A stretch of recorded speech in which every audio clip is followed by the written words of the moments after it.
alumni event, and we're both thrilled and candidly a little nervous about how this is going to go. And so before we break up today, we'll probably be asking all of you for some feedback and how we can continue to improve these going forward. We have I think, a pretty good lineup of folks that you'll hear from today.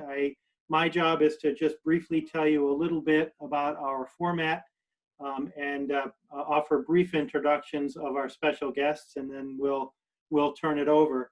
So this is being conducted in a sort of a webinar format, which means that our presenters will have an opportunity to say some words to you, and you will have an opportunity to ask some questions through. At the bottom of your screen, you may see a little icon that's labeled Q&A, and you can ask questions in real time of our panelists, and we'll try and answer them. I think what we'll do is start off with brief remarks from each of them, and during the course of our time together, we'll try and answer them either during the actual sessions, or as our remarks are concluded, we can leave plenty of time for a broad Q&A. A couple of things, just so that you all know, this session is being recorded, and part of the reason we're doing that is so that we can then share it with those who were not able to join us live and in person today. The other thing I'll share with you is that many of you had sent questions in advance, and for that we're very grateful. We're going to try and address them either through the remarks, the prepared remarks, or in the question and answer period. So with that, by sort of way of framing our time together today, it's my pleasure to introduce the folks who are on the call from the college. First and foremost, Dr. Michele Perkins, president of New England College. She has been president, I think you're in now your 14th year, is that right? Yes. And Michele has been here for a total of, I think, over 20 years. Dr. Lane Westprince is our vice president for academic affairs. Wayne has been here for over 20 years as well, and has been the VPAA, I think, for, is it 3 or 4 years, Wayne? 3 years. 3 years. And with us as well is Dave DeCue, our director of athletics. Dave has also been at the college for a long, long time. You may have known him in his prior life as the head men's soccer coach, and has been the athletic director here at NEC for just over a year. And our fourth panelist and moderator of our question and answer session is Lorella Volpe, who is our director of alumni relations here at NEC. And finally, my name again is Bill Deptula. I'm the vice president rather for advancement, and have been at NEC actually since January. So I'm the newest member of this panel, and so I'm probably learning as much as you are in our session today. So with that, by way of introducing our panelists, I'd like to invite Dr. Perkins to start us off and walk us through very briefly what's happening here at NEC. Okay, thank you, Bill, and greetings, everyone. I want to say I am pleased and honored to be included in this evening's alumni town hall meeting. I was looking at the list of those who had pre-registered yesterday, and I saw a number of familiar names. And I noticed that on that list, pretty much the whole range of classes were listed, and as well as graduates from our undergrad program and our graduate program. So we have a wonderful cross-section of alumni here this evening. And additionally, we have, I think we have 2 board members who are joining us this evening, Clark Smith and Chris Brazil. We have one of our President's Advisory Board members, Chris Bishop, and of course our Alumni Association President, Lou Bakula. So it's wonderful. It really does show what dedication our alumni have, that we have so many of you joining us this evening, and several of our board members, Alumni Association and Advisory Board members as well. So thank you all.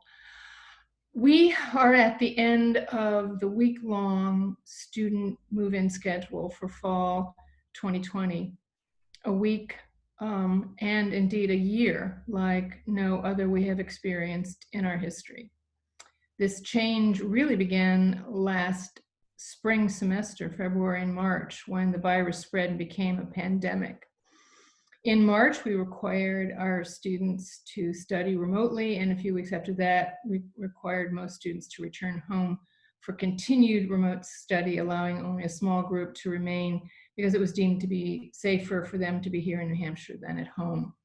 And there were no cases of COVID on the campus. So even then, and going through to today, we were planning on how to open safely for our traditional undergraduate students for fall semester 2020.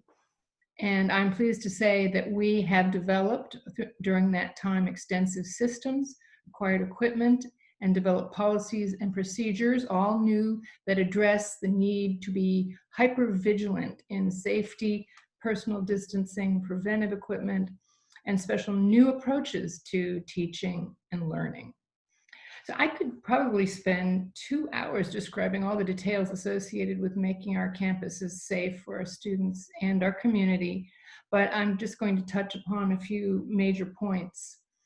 Our classes are being taught in what is called a hybrid mode, and that is one in-person class per week and one remote class.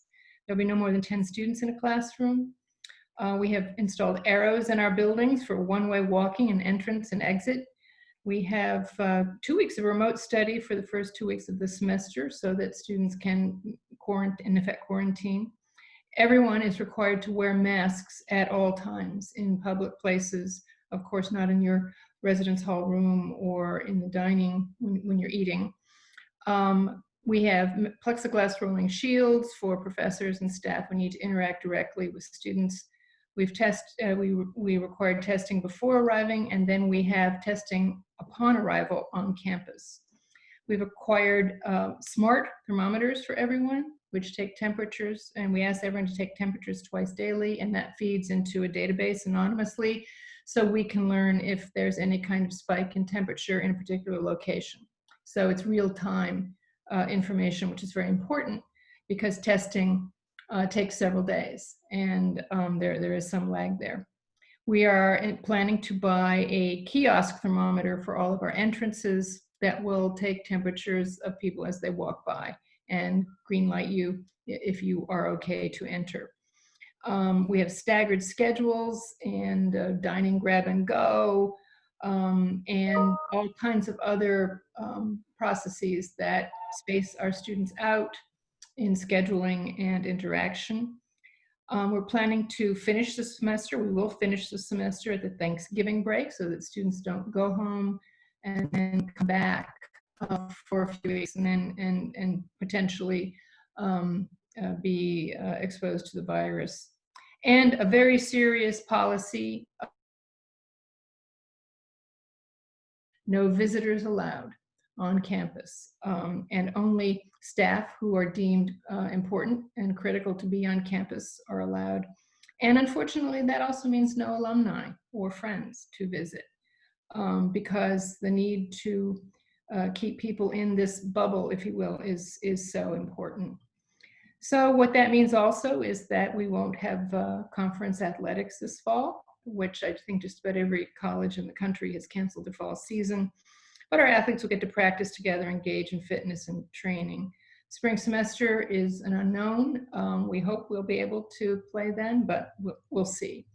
And you'll hear more of all of this from Wayne and from Dave, our athletic director. So much of this depends on a vaccine and how quickly it can be given to all. And to give it to the entire country, once it's developed, as you know, will take some time. So this is a time of great uncertainty. I've been saying all summer that the only certainty we have is uncertainty. But we have navigated that new environment, and sadly, I suppose we're growing accustomed to it. We see this uncertainty reflected somewhat in our enrollment numbers, traditional residential enrollment numbers, that is. Some students have opted to study remotely and not live on campus, and some are taking the semester or a year off. So we have fewer students than we normally have, or at least that we'd have for the last few years, but we planned on that. And this year we will not be having any major events, and in fact, not even really small events, only those that are necessary and can be outdoors and where we can space our students and our community members apart. So no speaker series, entertainment events, field trips, travel for faculty or staff, and no fall festival, which is sad. We were hoping to have our 2020 commencement, which we had canceled in May, on that weekend as well, but that isn't going to happen because there's no, we simply cannot have large group meetings because the virus is not behind us. We're hopeful for May 2021 in-person commencement, but of course, until we have more information and until the virus subsides and a vaccine is in place, it's really kind of pointless to speculate, but we certainly hope. We have planned for this in our budget for FY21, and we've prudently crafted an expense budget that is much lower than last year's, expecting approximately 20% fewer students in the traditional student population, residential students, that is. Our graduate and online enrollments, however, are growing, which is very good news. So we're optimistic about our continued growth for the coming year and beyond, and we hope a return to enrollment growth in our traditional programs. With the exception of this year, the last 3 years have welcomed record-sized incoming classes. And that has been a wonderful thing because not many colleges can say that. Students come from all over the United States and international students as well, and our enrollment has grown quite impressively. There's good news regarding fundraising.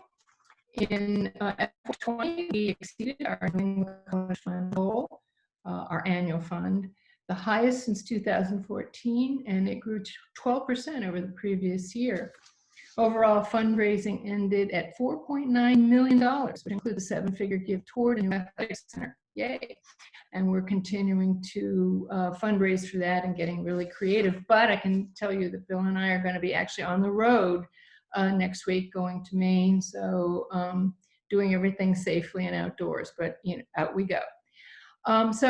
These dollar amounts of multi-million-dollar fundraising are now an annual occurrence, which we hope that that trend continues.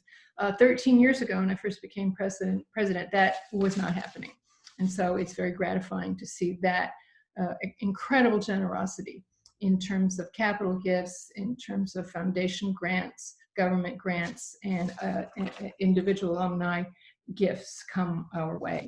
It's just wonderful. We hope this trend continues for many years to come, and we are going to work to make that happen.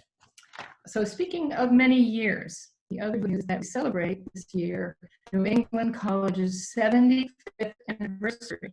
Yay! We have so many wonderful stories to share with you this year, so many old photographs. We are going to include a discussion of our proud history in the magazine, all celebrating this wonderful institution's proud history and founding. So stay tuned. There is much fun on the horizon, even if we have to continue our celebration remotely. So I know you may have a lot of questions, and we'll take some at the end. But that gives you just a general overview. I want to just say too that our staff and faculty have been working tirelessly, and are some of the best people I know, and some of the most dedicated people I know, and that is reflected in the success that we are having so far. And so I feel fortunate to work with all these good people. So to conclude, this is a crisis of unprecedented proportions. Yet New England College has the spirit, the creativity, the grit, and the loving support of its amazing alumni to win this battle and continue on its path to success. Our founders were veterans of the Second World War, people who had experienced and who had overcome a crisis, frankly, much greater than the one we face today. Their courage, their optimism, and their vision were there at our college's creation. And these characteristics are with us today. Our college is in good shape, and not all colleges can say that. We have a bright future, And it's thanks to alumni like you that we are able to look forward and know that brighter days are ahead. So again, many thanks to you all. I always enjoy hearing from you and appreciate your dedication to NBC. Please stay in touch. And I'll turn it back to Bill for the rest of the program. Thank you.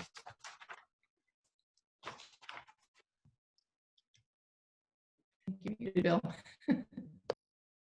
I promised myself I wasn't going to do that. I apologize. So I thank you very much, Dr. Perkins. That was those were very, very some poignant remarks, and I think I hope our alumni are inspired and have a lot of confidence in the direction of the college under your leadership. So thank you. It's now my pleasure to introduce Dr. Wayne Lesperance, who will talk with us a little bit about what the academic year looks like here on campus. And talk as well a little bit about what an average student's day might look like outside of the classroom, which is obviously, given current circumstances, going to look and feel much different. So Wayne, with that, I turn it to you. Sure, thanks, Bill, and thanks, Michele, for the kind words about the faculty. I couldn't agree more. So as many of you may know, last spring, when COVID became the reality for all of us to deal with in higher ed, Michele and I and the senior team met and we talked about how we might make a transition. And I think it's fair to say that we had some nervousness about how quickly we could transition to 100% remote. Michele and I, on Friday the 13th, I'll never forget it, we went before the faculty at their meeting and we said, we have made the decision that we have to transition and we want to give you all a week to do this. The response from the faculty was, we don't need a week. We'll have it ready for Monday. And in fact, they did. And I think President Perkins and I were both very surprised, but excited at just how seriously the faculty took the challenge of transitioning from face-to-face to remote with really just a weekend's prep time. So we made that transition. We polled our students, we polled our faculty throughout this rest of the spring to get a sense for how they were doing. And we got very good marks, I would say, for how things were going.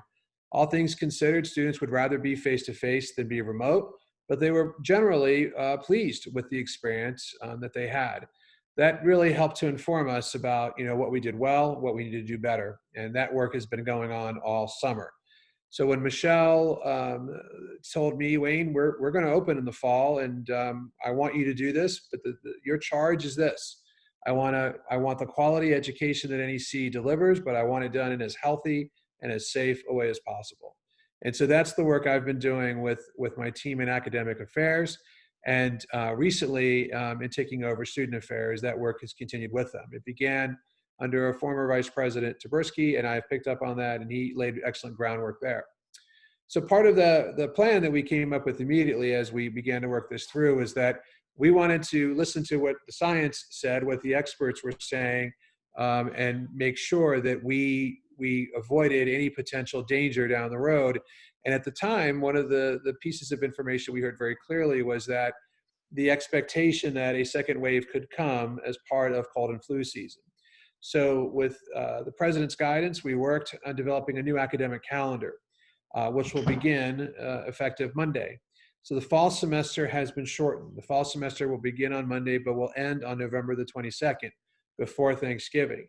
So where you all might remember going home for about half a week for Thanksgiving break and then coming back to campus, our students will not return. That will be the end of their fall semester. So we went from 15 weeks to 13 weeks. We got rid of, for this year only, I hope, the fall break, so students will remain here. And the thinking there is that we don't want students traveling away and then coming back. We're doing everything we can to mitigate against the community spread of COVID-19.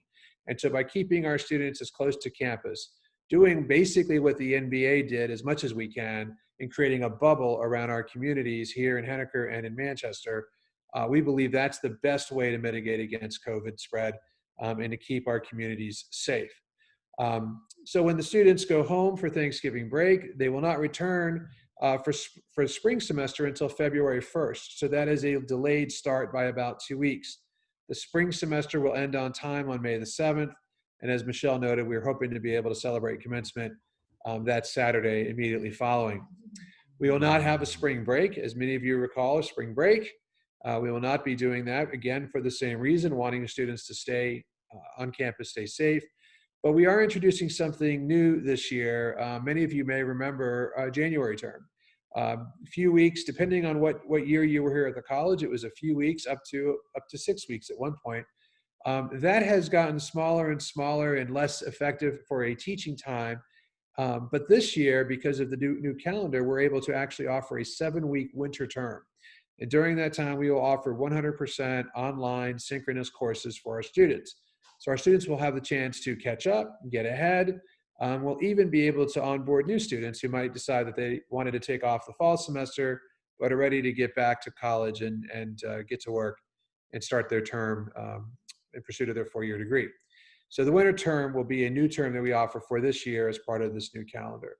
And then, of course, with any luck, we're going to be welcoming at least 300 students this summer for residential living and learning here in Henniker and in Manchester. And our hope is to make sure that students have an amazing experience enjoying New England College at one of the most beautiful times of the year to be here. So on the academic side, we came up with a pretty good model, I think, and the president told you a little bit about class size and all of that. We've also given faculty and staff the opportunity to say, you know, I've got underlying health conditions, or I've got a family member I care for at home. I'd feel much better about remaining remote. We've been able to accommodate all of those requests. And that speaks a lot about our sense of community. We don't want any of our community members to be unnecessarily exposed or to bring any risk home that they're not comfortable doing. That's an important value, I think, that we've all shared in and been able to make real for our community members. But you've got to be asking yourself, well, Wayne, you're bringing all of these kids to campus. What are they going to do? So we have our student life team. They are in place. Our student engagement team is in place. Right now, as I'm talking to you, they are engaged in a 40-person version of virtual bingo. Now, I'm not sure how that exactly goes, but they seem to really love it because they're asking to have bingo like every night. So there are lots of virtual activities in place. Once we have all of our students have their test results back, and by the way, I think the president mentioned this, every single student is tested when they get here by our partner Communion MD. They were also tested before they arrived. So we come into this with 2 tests. We can screen out anybody who is potentially a COVID positive person. So we start our term with a clean, quote unquote, COVID clean community. Once we get to the other side of that, which will be 2 weeks from Monday, we know we'll have everybody tested in. Live events will happen. We've set up tents across campus. We've marked socially distanced spaces throughout our green spaces. Faculty being encouraged to take students outside to learn. There's an awful lot of opportunity to do a lot of fun things. I know Dave DeQ will talk a little bit later about the fitness center. That's certainly something that is of interest to students. We're doing everything we can to make pursuing fitness as safe as possible as well. So there is still plenty to do. It's obviously got to be done in a safe and healthy way. That's different, and we're working with our students. I think the other side of it is we all say, yeah, sure, Wayne, but I went to those parties at LED up on the hill, or I know about SPD's traditions, and the parties that happen around campus. So our students have taken a pledge. Coming back to campus was actually something they had to choose to do, because everything that we're offering academically can be offered online, remotely, or can be offered in the classroom. So they have that choice. When they decide they want to be back in class, and about 80% of our students have chosen to come back to campus, they have to agree to what we call the Pilgrim's Promise. The Pilgrim's Promise are a series of regulations that are an addendum to our student code of conduct. Any student found violating those terms gets sent home, and they get sent home without a refund. That's high stakes for a lot of our students. And so we were very clear with them up front that we take this very seriously.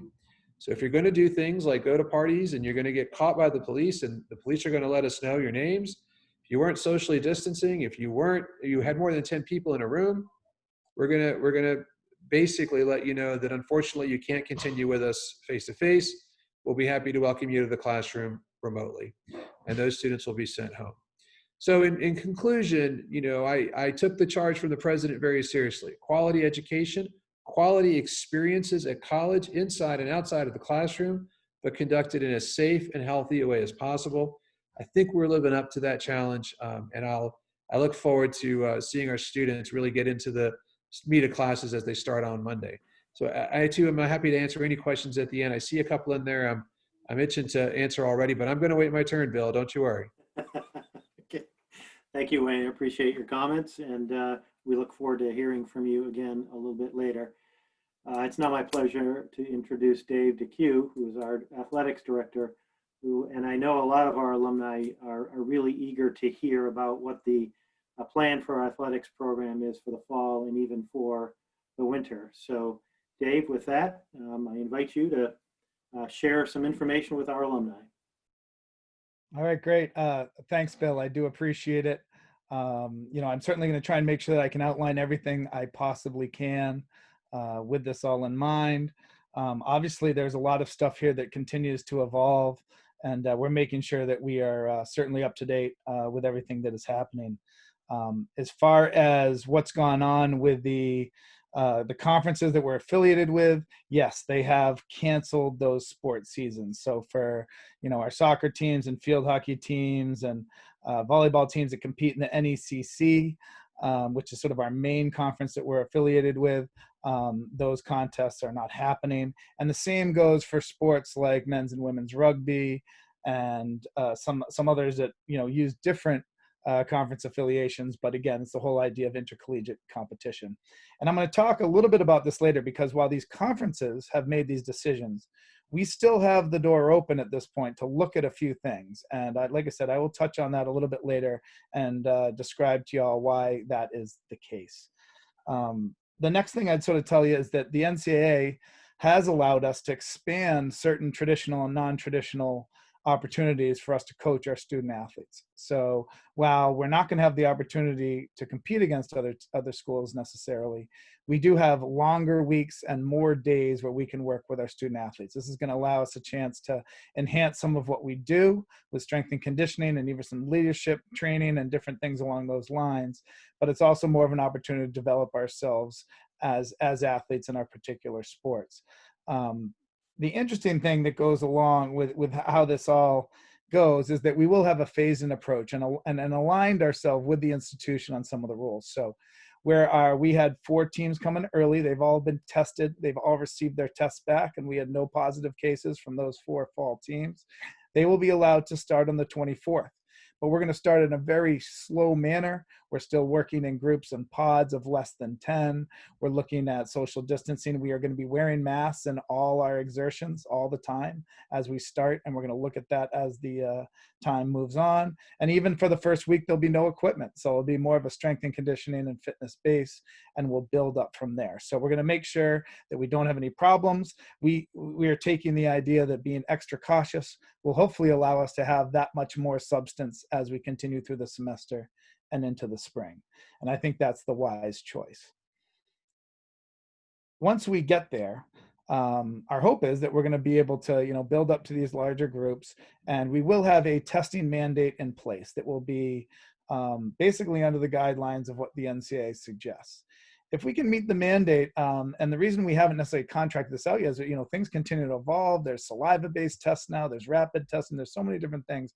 We want to make sure we get the most fiscally smart and the most, readily available and the most successful test in terms of being accurate, so that we have everything correct. And when we get there, what that's going to do is going to really ensure that we have a safe population and we can start to get to bigger groups who are competing in a larger group manner on our fields of competition. And if we get there, what'll be interesting is we've actually talked to some of our other New Hampshire schools in this area where, the numbers are showing that things are trending in the right direction. We may have a possibility to work directly with some of those schools to create some sort of competition for this fall even, which would really be nice for athletes. I know the opportunity to play someone outside of their own bubble would be a great thing. Again, we're not committed to that. We're hopeful. We just have to make sure that things trend in the right direction. And like I said, at this point, we're going to stay open-minded. With some of this in mind, we've also had to make sure that with the CDC and the state and some of the guidelines for our fitness center, Wayne mentioned this, we're looking at a September 7th start there. That's in line with a lot of our other indoor classroom facilities opening up. We're going to have some very strict protocols in there in terms of the numbers of people in there, the cleaning that happens between groups. It's going to be almost like a reservation style thing, but we want to make sure that that area is open. And we're looking at all our indoor spaces the same way. We're going to make sure that we're cautious in our approach and our start, but we make sure we get things moving in the right direction. And along the lines of what Dr. Lesmans was mentioning as far as activities, we've worked very much hand in hand with student engagement. We're looking at a large part of our job also being not just our varsity athletes, but can we engage our population in really different types of intramural options. So we have our new cross country coach that's going to be setting up a fitness and running club. We're going to have cornhole and disc golf as sort of our first sports. They're going to be starting up relatively soon, and then building into some other options that are also socially distant and essentially more helpful in this climate that we're in. So that's basically our starting point right now. We're really hopeful and excited about what we think is going to be a pretty fulfilling experience for our student athletes, albeit different. So excited to be able to offer that. And again, as we move forward, once we get to it, happy to try and answer any questions that we can. So with that, I will send it back to you, Bill. Thanks for the time. Thank you, Dave. I appreciate it, and appreciate the update on where we are with NEC athletics, and we look forward to hearing you a little bit later if there are additional questions that folks may have. My job to sort of finish the formal presentation part of this is to share a little bit about what the Advancement Office is doing relative to alumni engagement. And as Dr. Perkins alluded to in her opening remarks, things are very different for us on campus, certainly throughout the fall. Most particularly, unfortunately, we will not be able to have a fall festival celebration like we have done in the past. The good news is that the advancement team is coming up with some, I think, some really creative and hopefully very fun ways for us to continue to engage alumni and use platforms like the one that we're using right now to try and keep our alumni connected to Henniker and to Manchester. You know, one of the things that Lorella and I have been talking about regularly over the last couple of months since we first announced that there will not be a fall festival is how we might replace that with some virtual events. And what I'll say is this, that over the course of the next 3 or 4 weeks, you'll be hearing from us at the college about some virtual events, a virtual alumni council meeting, which will probably include our alumni awards presentations, which is what we do biannually here. We know that the Golden Pilgrim, the 50th reunion class, typically has a great celebration on Fall Festival weekend, and we're going to try as best we can to replicate that virtually. We'll also offer opportunities for alumni to hear from select faculty members, whether it be relating to our history, as Michele alluded to. Our 75th anniversary year is this year. We're really excited about celebrating that and weaving some programming into our engagement activities that relate specifically to our 75th. But we have a lot of things that are yet to be determined, obviously, and we remain hopeful, even though it seems right now like it's a world away from our ability to get back together again in person. We do remain hopeful that at some point in the springtime we'll be able to do that. A couple of other things that I would just mention to all of you. One is from an engagement standpoint, we have this year in particular begun to build a very strong partnership with the Office of Career and Life Planning. And one of the things that's exciting about that is that we're going to start to coordinate much more, perhaps than we have been in the past as a college, on offering networking opportunities between our alumni and our students, certainly offering opportunities for internships. We want to grow significantly our internships program, and we invite our alumni to participate in that to the extent that they can and wish to. That's going to present open new doors for us, rather, as it relates to engagement activities. That will fill some of the gap of our inability to be together in person this fall. The other thing I'll say is that as we had talked about, or as Dr. Perkins had referenced, and as Wayne had referenced, we very much want to have an in-person commencement this coming spring that would include not only the class of 2021, but also invite the class of 2020, which many of you may know was not able to celebrate their commencement in person in May of this year. So we've got some things that we'd like to do. We know that there are some plans in the works for us to try and replicate some of the events that we would have held during Fall Festival. We're going to try and do those virtually. And with our strong working relationship and new partnership with Career and Life Planning, we hope to fill in some of the gaps that may have existed before from an engagement standpoint. Lastly, I would invite actually Lorella, if you have additional things that I may have missed from our engagement calendar for the fall before we turn it over to you to moderate a question and answer period. Hi everyone, it's Lorella. The only other thing that I wanted to mention as well is that if you are an alumni and are interested in working with us on hosting a virtual event for your reunion year or your class year or an affinity group you may be a part of, whether it be Greek life or another athletic team or whatnot, please feel free to reach out to us. I'd love to work with you. Other than that, if you have any other great ideas for virtual get-togethers, let us know. You can email us at alumni@nec.edu, and we'd be happy to work with you. Great, thank you, Lorella. And so now we come to our question and answer period, and we invite folks to submit questions through the question and answer button to any one of our panelists. And Lorella, perhaps we can start with some of the questions that were submitted to us in advance of today's session. Of course. So the first question that I have here that was pre-submitted, this question will be for Wayne. Are the theater performances still going to happen in the fall, or will they be postponed until the spring? So the theater department actually just concluded a really amazing reading that Michele and I were able to attend. As you can imagine, having actors in close proximity is not something that we can do. Having an audience in the Putnam Theater is also something we wouldn't do. I think it's safe to say that Michele and I cannot wait to get into the Putnam Center for Performing Arts and see an actual production. So that's a long way of saying that the theater department is examining its calendar, trying to figure out what is possible, given the restrictions that we have in place, in a way that they can actually deliver performances that are safe. I imagine there will be more readings than usual. I think they're going to look for different kinds of productions that they can put up. But as of right now, we don't have a performance as you would be used to from the past scheduled to run. Thank you. Sure. So the next question we have here, Bill had alluded to it a little bit, but I can expand a little bit on it. How can alumni help the Career Development Office develop mentorship network programs? And I can answer a little bit to that. We are working a little bit more closely with the Career and Life Planning Office, and those mentorship opportunities will become more of a reality soon. So if you are interested, feel free to reach out to us and we can move forward when we open that up. And Lorella, I would add one more element to that answer, and that is that the Career and Life Planning Office is going to introduce in just a couple of weeks' time a new online tool called Handshake, which will significantly enhance not only our students' ability to job hunt and network, but also for alumni.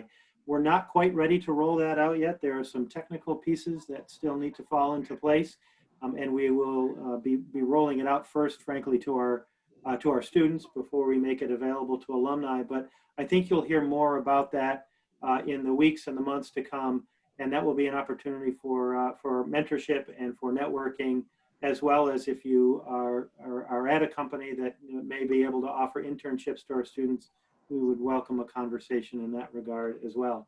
So the product is called Handshake, and stay tuned in the coming weeks and months for more information on that. Great, thank you. So the next question, I believe, might be for Wayne. If cases of COVID begin coming up within the student body or in Greater Manchester, will in-person classes be canceled?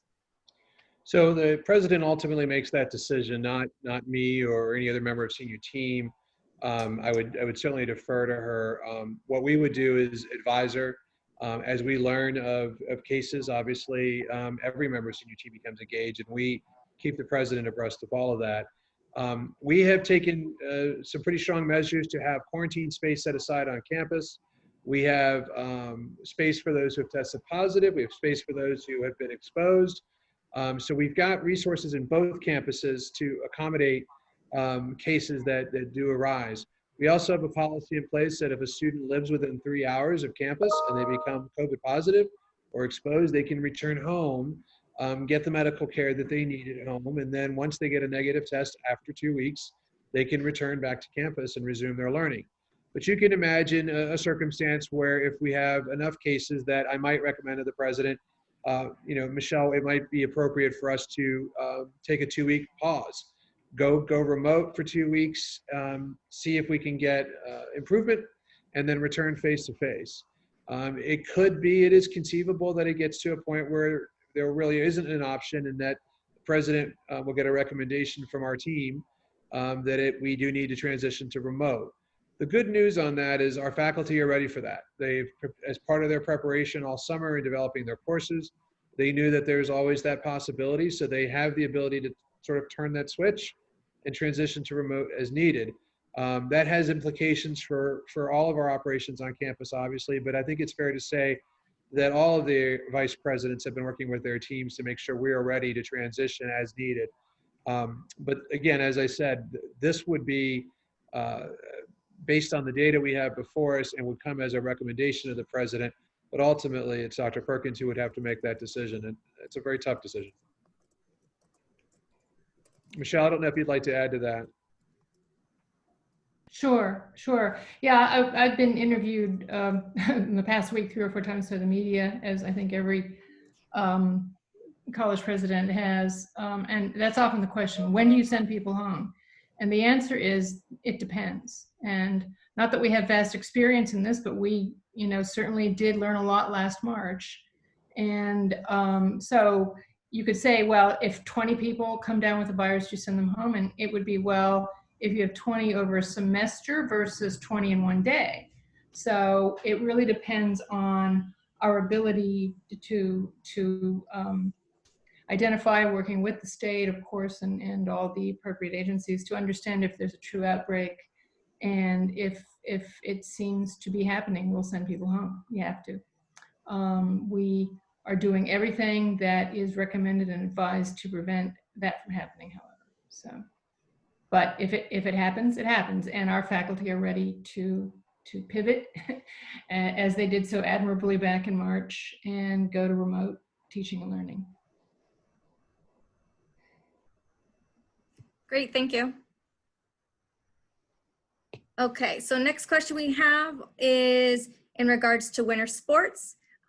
Do we know any further information on winter sports?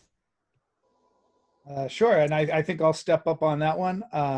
The interesting documentation that has come out is everything's read that it's been fall sports, but it's really fall semester sports that we're looking at. So our winter teams have been impacted. They're going to have just as long, actually longer, to be able to train, but they fall under the same idea where we are going to be having to sort of postpone the competitions to the second semester. So our hockey conferences, for example, and our basketball teams and our wrestling program, they're all looking at adjusted schedules, conference schedules come the second semester.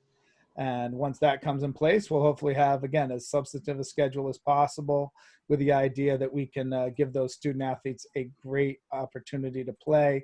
And I'll add one other thing. One of the pieces that we're looking at here is there's another blanket waiver the NCAA has put out there, which is if you don't meet 50% of your maximum contests, your student athletes save a year of eligibility.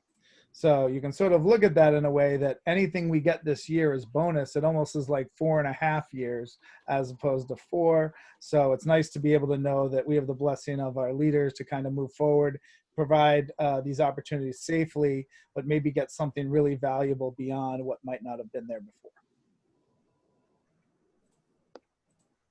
Great, thank you. The next question we have here is asking whether tuition has changed now that there are less in-person events for the student body. So maybe I'll start, Michele, and then I can hand off to you.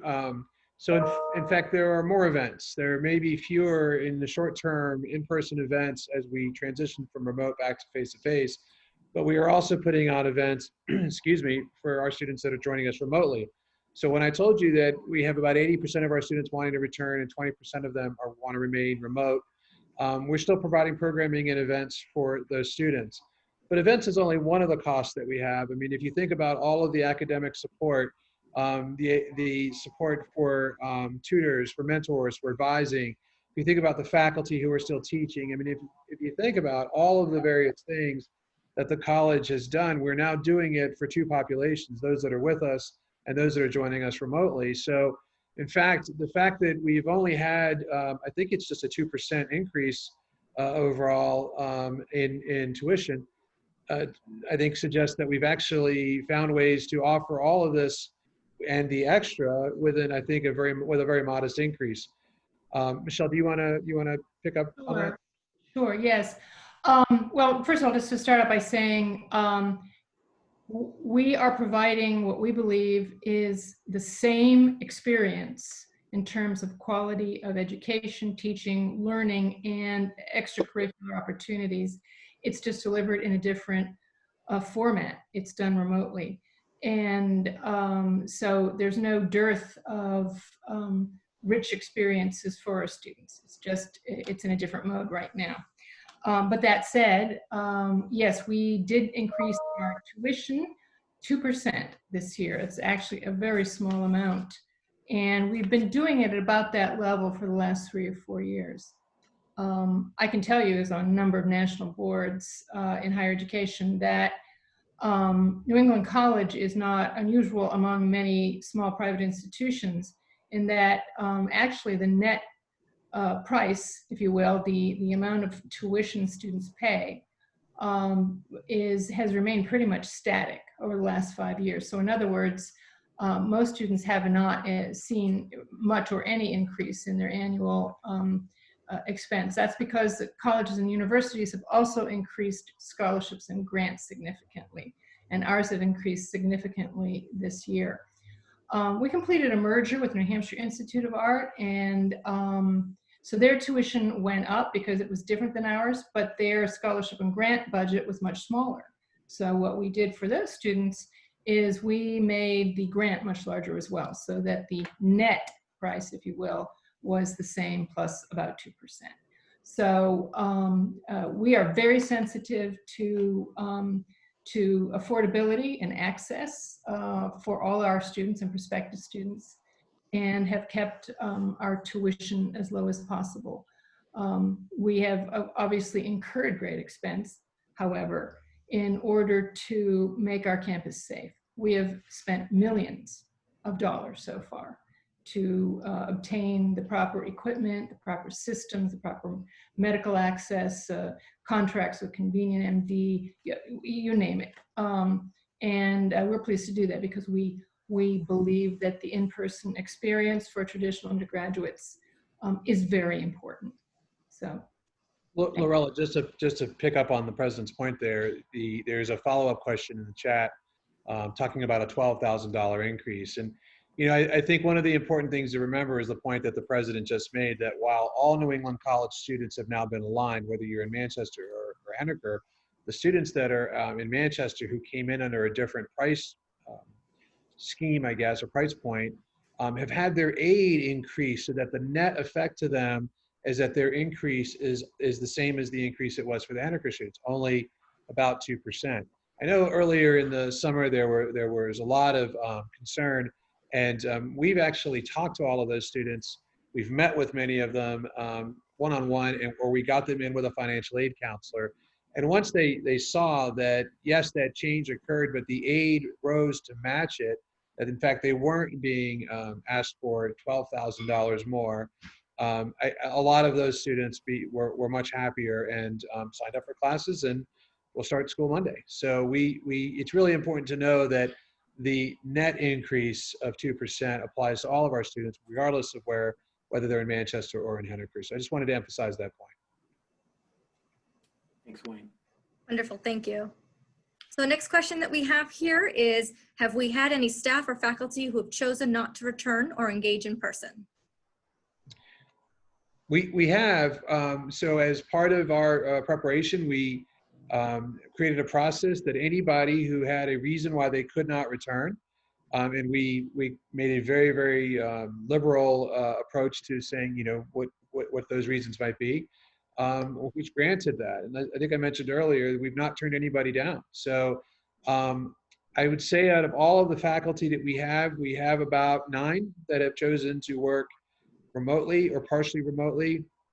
In some cases, they want to teach one class on campus and the rest remote, and we've accommodated that as well. But it's not always what you think in terms of somebody being older or vulnerable. In many cases, what we found, probably half of our cases, it was parents who still weren't sure about what arrangements their children would have with schools. And so if the children were going to be home, they wanted to be home with their children and to take care of them. So I'd say probably almost half of our faculty are taking some downtime or partial downtime as a result of that. They're still teaching, they're just teaching remotely. I'd say it's a similar percentage with the staff. It's not a large number, but for those that needed it, we were, at Michelle's direction, we were very happy to be able to accommodate them. Wonderful, thank you. Sure. The next question we have is, will the dorm rooms be set up as singles only, or will students have roommates this year? Well, sure. They're not set up as singles only. So it really depends on the residence hall room. And some room, what we had is basically an audit of all of our spaces. Every single space we had, indoor, outdoor, to determine what we could do with social distancing as appropriate. Our approach is based on the recommendations of the CDC. If you go and you look at their plan for higher ed reopening, it basically describes residence halls as becoming the equivalent of quote unquote family units. So those students are around each other. They eventually are exposed to the same things. And so when you have students living in close proximity to that, the safety measures that they take help all of those students in that family, right? So we have restricted the total number of students in any given room, but based on the space, students will have roommates. And I think in some very rare cases, in some very large rooms, you could even have 3 students to a room. But generally speaking, we haven't run into that. We have an awful lot of students who have ended up in singles because they wanted that, and we had the ability to offer that to them. And that goes for both campuses, by the way. Great, thank you. As of now, that is all the questions that we've had submitted so far. Alumni that are attending, do you guys have any more questions for us? Please put them in the Q&A chat now.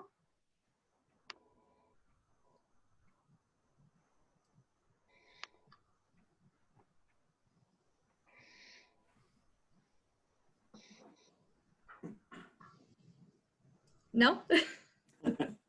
Well, maybe one question I would ask of either Dr. Perkins or of Dr. Lesperance, you know, especially in the last week or so, there's been a lot of media attention paid to what's happening on college campuses, especially with, you know, college students being college students and not necessarily socially distancing in ways that certainly from an administrative standpoint, we would believe is safe or healthy for our students. What has New England College, what sorts of plans does the college have for ensuring our student safety, and how might we react to some of the media reports that we've been seeing about students who go to parties and then end up getting COVID and so on and so forth? Oh, there aren't going to be any parties.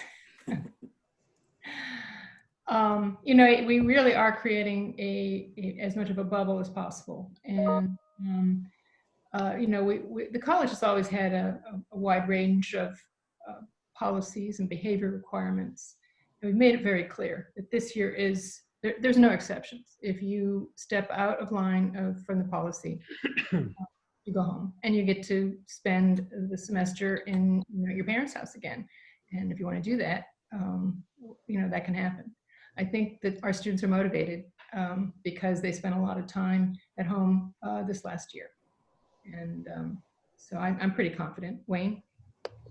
No, I agree. I mean, we've been really clear up front. We continue to communicate with students that any kind of behavior along those lines constitutes a violation of the Pilgrim's Promise. They get sent home. They don't get a refund. That's significant money. We've also have a very strong relationship with the chief of police in town, the best probably we've had in the 21 years I've been at the college. And our arrangement includes if he gets called to a party, a noise complaint, something like that, and he sees students that are there, in groups of larger than 10, not wearing masks, we're going to get those names. And that, even that behavior off campus constitutes a violation of the promise. Those students will be sent home. So the stakes are very high. You know, I know people want to say college students are college students, and I don't know that we're immune to it, but we have made it very clear that there are pretty steep consequences for not following the rules. The only other thing I would say is that, as you all know, in terms of Henniker and even Manchester, we're not Boston. We're not Chicago. We're not a large major urban area where there are so many external influences that come onto a campus. So the prospects for being able to limit those kinds of things is greater because we have such great partnerships with other entities in our town here in Henniker and in Manchester. Really good relationship with the Manchester Police Department as well. So I think we've done all we can to be as safe as we can. We'll deal with those scofflaws as they could become known to us. But I'm feeling good that our students are taking it seriously. Thank you. Thank you. We got a couple of more questions in the Q&A, I think. Okay. So the next question we have is specifically, what type of alumni events do you plan over the course of this year? Why don't I start with that, Lorella, and then you can pick me up where I might miss. So we talked a little bit earlier about doing some virtual events surrounding what would have traditionally been thought of as Fall Festival. One is, you know, an online alumni council meeting combined with the alumni awards presentations that we do biannually. We also have begun conversations with faculty members at NEC about doing virtual classes specifically around things like our 75th anniversary and give greater exposure to some of our faculty members to alumni. And again, that's something that we would have offered in an in-person Fall Festival weekend that we'll try and do remotely and virtually. Going into the spring, again, we don't anticipate we're going to be able to host live and in-person gatherings, at least not ones that are formally coordinated through the college and through the advancement office. But there may be opportunities that will be certainly circumstantial based on what an individual community requirements might be. And I'm thinking specifically of regional type events that are outside of our, you know, outside of Henniker, outside of New Hampshire.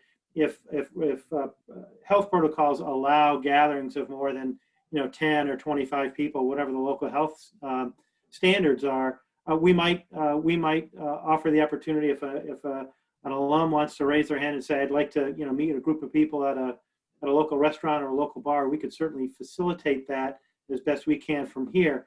We can't unfortunately guarantee that we're going to be able to have a formal alumni gathering in the way that we have traditionally thought about.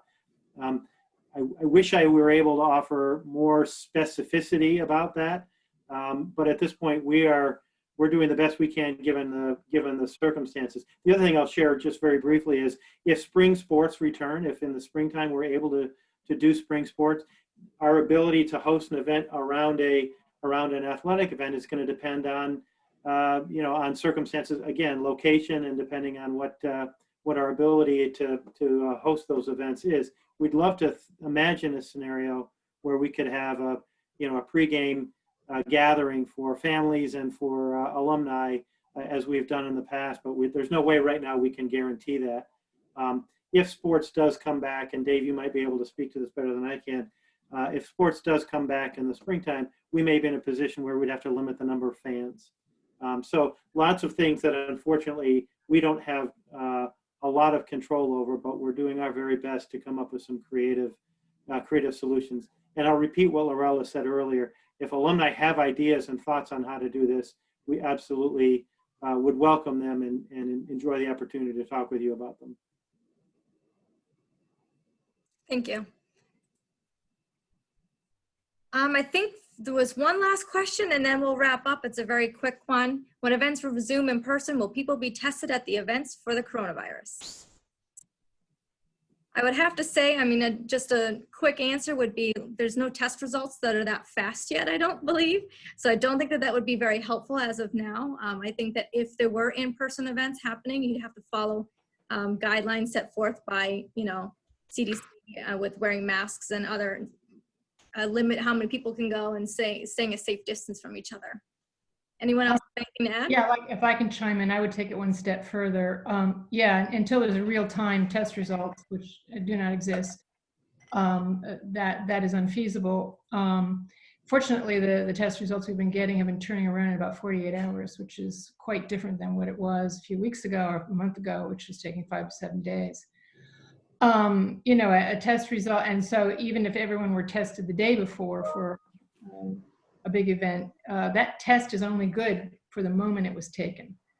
And so I think, quite frankly, before we can have a big event, we're going to have a vaccine and we have to be clear of this virus. Otherwise, you know, there'll be smaller events. We'll be creative, and it depends on where the virus goes and how it goes. I think very large events, large social events, is simply not possible until there's a vaccine and the virus is gone. Yeah, and as Michele knows, we are, I mean, this is a smaller level item, but we are going to have screenings, temperature screenings at the entrances of all of our buildings. So anybody going in will be scanned, and if they have a temperature, they will not be able to enter the buildings. You have to return home and seek the appropriate, take the appropriate measures. All of our students, staff, and faculty have been issued smart thermometers, which link up to an app. So they're, as Michele noted, they're taking their temperature twice daily. I mean, all of this helps us to get a better sense of how folks are doing and lets them engage in some self-care to make sure that they're getting the help that they need. Well, on that note, we've just about reached our time. We had 60 minutes dedicated to this, and we are just about at that. I want to thank Dr. Perkins and Dr. Lesperance and Mr. DeQ and Ms. Volpe for participating in our panel today. We very much appreciate the expertise and the thoughts and the reflections that you all had on what's happening here at NEC. I also want to just extend a sincere thanks to our alumni and friends who were on the call today. We certainly know that whether you graduated from the Henniker campus or the Manchester campus, you're maybe a member of the President's Advisory Board or the Board of Trustees, we very much appreciate you participating in our session today. I'll leave you with this thought, because this was our first attempt at a live event, live virtual alumni event. Lorella and I will be sending out a post-event survey to all of you very soon, and we would appreciate your feedback on how we did and how we might be able to improve the next event. You know, we're learning a lot about how to adapt and how to continue to engage alumni in new and creative ways, and this is it's really important to get good feedback from all of you. So we're so very grateful for that. And so with that, we are so grateful. We're going to end our time together and hope that someday soon we will see you in person. But in the meantime, please stay safe and healthy, and we look forward to seeing you soon. Thanks very much for attending. Thank you, everyone. Thank you. Bye-bye.